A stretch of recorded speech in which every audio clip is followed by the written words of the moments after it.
జూబ్లీహిల్స్ ఉప ఎన్నికకు రేపు షెడ్యూల్ విడుదలయ్యే అవకాశం ఉంది. బీహార్ ఎన్నికలతో పాటే జూబ్లీహిల్స్ ఎన్నికలు నిర్వహించే యోచనలో ఈసీ ఉన్నట్లు తెలుస్తోంది. ఇప్పటికే 2 రోజుల పాటు ఎలక్షన్ కమిషన్ బీహార్లో పర్యటించింది. ఈ 2 రోజుల పర్యటనలో వివిధ పార్టీల నేతలతో ఈసీ సమావేశమైంది.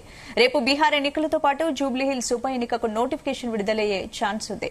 నవంబర్ 22 నాటికి ఎన్నికల ప్రక్రియను పూర్తి చేయాలని ఈసీ భావిస్తున్నట్లు వార్తలు వినిపిస్తున్నాయి. నవంబర్ 15 నుంచి 20 మధ్యలో ఓట్ల లెక్కింపు పూర్తి చేయొచ్చు.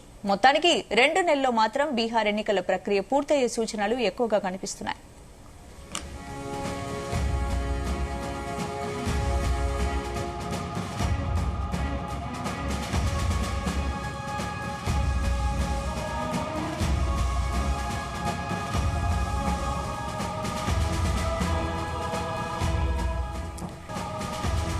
ఇందుకు సంబంధించి పూర్తి అప్డేట్స్ మా ప్రతినిధి సతీష్ అందిస్తారు. సతీష్.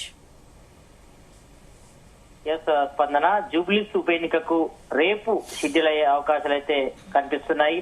ఎందుకంటే ఇప్పటికే బీహార్ ఎన్నికలతో పాటు జూబ్లీస్ ఎన్నికలు కూడా నిర్వహించే ఆలోచనలో మరి ఈసీ ఉన్నట్టుగా తెలుస్తోంది. మరి ఈ నేపథ్యంలో 2 రోజుల పాటు కూడా బీహార్ ఎలక్షన్ పర్యటనలో కూడా ఉన్నారు.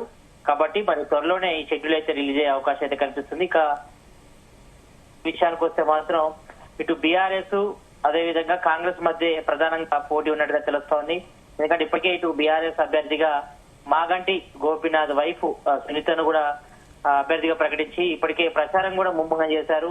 మరి అక్కడ జూబ్లీస్ ఎమ్మెల్యే ఉన్నటువంటి మాగంటి గోపీనాథ్ మరి ఆయన అనారోగ్య సమస్యలతో చనిపోవడంతో అక్కడ ఉప ఎన్నిక అనివార్యమైంది. మరి ఇప్పటికే ఆయన 3 సార్లు అక్కడ ఎమ్మెల్యేగా ఉన్నారు కాబట్టి మరి ఎలాగైనా ఈ సీట్ ని కాపాడుకోవాలనే ప్రయత్నం ఒకవైపు బీఆర్ఎస్ పార్టీ అయితే చేస్తుంది. ఇక మరోవైపు కాంగ్రెస్, తెలంగాణలో కాంగ్రెస్ గవర్నమెంట్ ఉంది. మరి తెలంగాణ కాంగ్రెస్ గవర్నమెంట్ ఏర్పడి 22 నెలలు కావాల్సి వస్తుంది. మరి ఈ నేపథ్యంలో మరి ఇది ఒక రిఫరెండం గా భావిస్తుంది కాంగ్రెస్ గవర్నమెంట్. ఎందుకంటే పలు అభివృద్ధి కార్యక్రమాలు ఇంప్లిమెంట్ చేస్తున్నారు, కొన్ని పథకాలు కూడా ఇంప్లిమెంట్ అవుతున్న నేపథ్యంలో మరి ఎలాగైనా ఈ సీటును చేయించుకోవాలని కూడా గట్టి ప్రయత్నం అయితే చేస్తున్నారు. కాంగ్రెస్ అభ్యర్థి వేటలో కూడా ఇప్పటికే హైకమాండ్ అయితే మరి ఇప్పటికే ఇన్ఛార్జ్ మంత్రి పొన్నం ప్రభాకర్ తో పాటు మంత్రులు తుమ్మల నాగేశ్వరరావు, వివేక్ వెంకటస్వామి మరి స్పెషల్ గా ఇన్ఛార్జీలు కూడా వేయడం జరిగింది. మరి ఇప్పటికే అన్ని వర్గాల నుంచి కూడా అభిప్రాయ సేకరణ చేస్తున్నారు. మరి అభ్యర్థుల ఎంపిక కోసం ఇప్పటికే కసరత్తు అయితే ముమ్మరం చేశారు. మొన్ననే సీఎం రేవంత్ రెడ్డి కూడా ఇన్ఛార్జ్ మంత్రులతో మరి రివ్యూ మీటింగ్ కూడా చెప్పడం జరిగింది. కాబట్టి మరి అభ్యర్థి ఎంపిక కోసం అయితే కసరత్తు అయితే కొనసాగుతుంది. ఇక మరోవైపు అభ్యర్థి సంబంధించి కూడా మరి పలు పేర్లు అయితే రోజుకో పేరైతే తెర మీదకి వస్తుంది. కాంగ్రెస్ అభ్యర్థి ఎవరైనాపై కూడా మరి ప్రధానంగా ఒకసారి అభ్యర్థుల రేసుల విషయానికి వస్తే మాత్రం నవీన్ యాదవ్ పేరైతే బలంగా వినిపిస్తుంది. ఎందుకంటే ఇప్పటికే బీసీ కులగణన సర్వే అదేవిధంగా బీసీలకు 40 రిజర్వేషన్లకు సంబంధించి కూడా జీవో కూడా జారీ చేసిన నేపథ్యంలో మరి జూబ్లీహిల్స్ ఉప ఎన్నిక సీటును కూడా మరి బీసీలకు ఇవ్వాలనే ఆలోచనలో కూడా కాంగ్రెస్ హైకమాండ్ కూడా భావిస్తుంది. మరి ఇందులో ప్రధానంగా నవీన్ యాదవ్ పేరైతే బలంగా వినిపిస్తుంది. మరి ఆయనతో పాటు మాజీ మేయర్ బొంతు రామ్మోహన్ ఈయన పేరు కూడా ప్రధానంగా వినిపిస్తుంది. ఎందుకంటే ఆయన బీఆర్ఎస్ పార్టీ నుంచి కాంగ్రెస్ పార్టీలో చేరారు. మరి గతంలో మేయర్ కూడా పనిచేశారు. కాబట్టి మరి ఈ నేపథ్యంలో ఆయనకు కూడా జూబ్లీహిల్స్ లో కూడా మంచి పట్టున్న నేపథ్యంలో మరి బొంతు రామ్మోహన్ కూడా ఏఐసిసి హైకమాండ్ లెవెల్ లో కూడా ఆయన పెద్దలతో కూడా మాట్లాడారు. మరి ఆయన కూడా టికెట్ కోసం ఆలోచనలో కూడా ఉన్నారు. మరి ఆయన కోసం టికెట్ రేస్ లో అయితే కనిపిస్తున్నారు. ఇక మరోవైపు మాజీ ఎంపీ అంజన్ కుమార్ యాదవ్ కూడా మరి జూబ్లీహిల్స్ ఉప ఎన్నిక రేసులో కూడా ఉన్నారు. మరి ఆయనకు టికెట్ ఇవ్వాలని కూడా ప్రధానంగా డిమాండ్ అయితే వస్తుంది. మరి బీసీ సామాజిక వర్గానికి చెందిన నేత కావడంతో, ఎందుకంటే గతంలో సికింద్రాబాద్ ఎంపీగా 2 సార్లు కూడా ఆయన పనిచేశారు. మరి జూబ్లీహిల్స్ అభివృద్ధి కోసం కూడా పనిచేసిన నేపథ్యంలో మరి ఆయన కూడా టికెట్ ఆడిస్తారు. మరి ఒకవేళ ఆయన జూబ్లీహిల్స్ ఉప ఎన్నికలు గెలిస్తే మాత్రం మరి బీసీకి సంబంధించి విషయంలో మాత్రం ఆయనకు మంత్రి వర్గంలో చోటు కల్పించాలనే డిమాండ్ కూడా ఆయన తెర మీద తెచ్చిన నేపథ్యంలో మరి తనకు కూడా టికెట్ ఇవ్వాలని కూడా ఆయన వరకు అయితే ప్రయత్నాలు అయితే ముమ్మరంగా చేస్తున్నారు. ఇక మరోవైపు రాయపేట నగర్ కార్పొరేటర్ సిఎన్ రెడ్డి అదేవిధంగా మురళీ గౌడ్ మాజీ కార్పొరేటర్ ఈయన కూడా రేస్లో ఉన్నారు. మరి వీళ్ళతో పాటు మాజీ మంత్రి కంజర్ల సత్యనారాయణ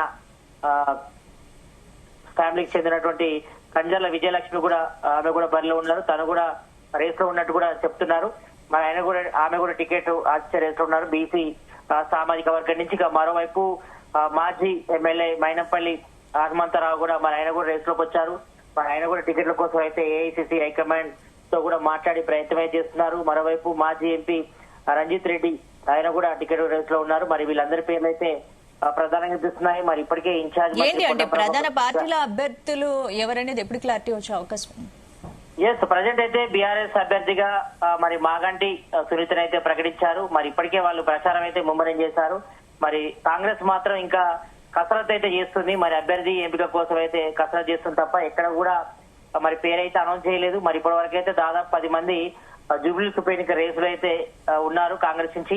మరి ఎవరిని ఫైనలైజ్ చేస్తుందో చూడాలి. మరి ఇప్పటికే 2 సార్లు సర్వే కూడా చేశారు. మరి ఆ సర్వేలో ఎవరికి హైకోతో వాళ్ళకి మాత్రమే టికెట్ ఇచ్చే ఆలోచనలో ఉంది. మరి ఇక్కడ ఇటు ఇన్ఛార్జ్ మంత్రి పొన్నం ప్రభాకర్ ఒక రిపోర్ట్ కూడా తయారు చేస్తున్నారు. 1-2 రోజుల్లో మరి ఈ అభ్యర్థి ఎంపికపై కూడా ఒక క్లారిటీ వచ్చే అవకాశం కనిపిస్తుంది. ఎందుకంటే ఈ రోజు సాయంత్రానికి మంత్రి పొన్నం ప్రభాకర్ ఢిల్లీ వెళ్తున్నారు. ఇటు బీసీలకు 40% రిజర్వేషన్ల అంశం మీద రేపు సుప్రీంకోర్టులో విచారణ నేపథ్యంలో ఆయన ఢిల్లీ వెళ్తున్నారు కాబట్టి ఈ విషయంపై కూడా అంటే జూబ్లీ ఉప ఎన్నికకు సంబంధించిన అభ్యర్థి ఎంపికపై కూడా ఏఐసిసి హైకమాండ్ తో కూడా మంత్రి పొన్నం ప్రభాకర్ అదేవిధంగా మంత్రి వాకర్ సిఆర్ కూడా చర్చించే అవకాశం అయితే ఉంది. మరి ఇప్పటికే ఇటు ఏఐసిసి హైకమాండ్ ఫైనలైజ్ చేస్తుంది. మరి ఒక 4 పేర్లు అయితే ప్రధానంగా అయితే వినిపిస్తున్నాయి.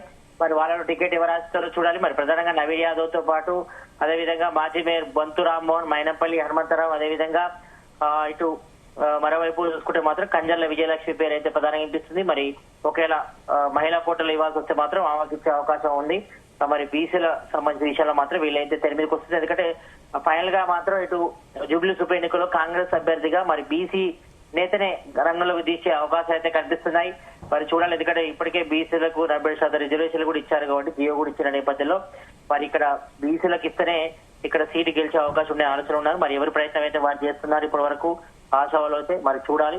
1-2 రోజుల్లో క్లారిటీ వచ్చే అవకాశం ఉంది. ఎందుకంటే లాస్ట్ టైం కూడా ఇక్కడ అసెంబ్లీ ఎన్నికలు జరిగినప్పుడు మరి అప్పుడు కాంగ్రెస్ అభ్యర్థిని లేట్ గా డిలేగా కొంచెం అనౌన్స్ చేయడంతో అక్కడ ఓడిపోయారు. లాస్ట్ టైం మనం చూసాం. మరి మాజీ ఎంపీ అజారుద్దీన్ అక్కడ పోటీ చేశారు. కానీ చివరి నిమిషంలో ఆయన టికెట్ ఇవ్వడంతో మరి ఎక్కువగా ప్రచారం చేసుకోవడం కూడా పెద్ద టైం లేదు.